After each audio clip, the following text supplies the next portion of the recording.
nabonye ko intege zanjye ziberanye no kugusingiza umwami mwiza. Duhaguruke tukuramye abanyacyubahiro bacishwe bugufi kuko ubwami bwose ari wowe ubugenga.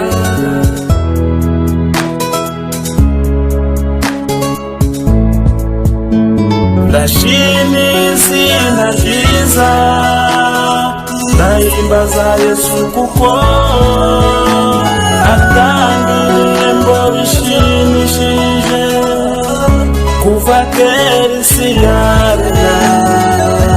Uwamusingizaga yuzuzwa n'Umwuka Wera. Ndashima izina ryiza ndahimbaza Yesu kuko atanga ibihembo bishimishije kuva kera isi yaremwa. Uwamusingizaga yuzuzwa n'Umwuka Wera.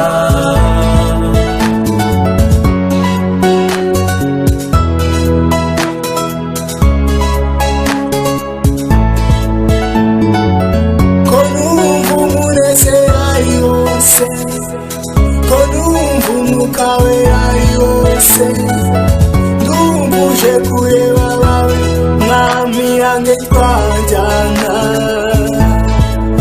Ko kuba muri wowe ntacyo bisaba, ntibisaba kugira amazu meza, ntibisaba kuba umunyacyubahiro.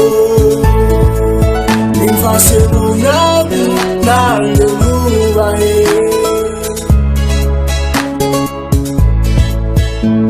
Ndashima izina ryiza ndahimbaza Yesu kuko atanga ibihembo bishimishije kuva kera isi yaremwa. Uwamusingizaga yuzuzwa n'Umwuka Wera. Ndashima izina ryiza ndahimbaza Yesu kuko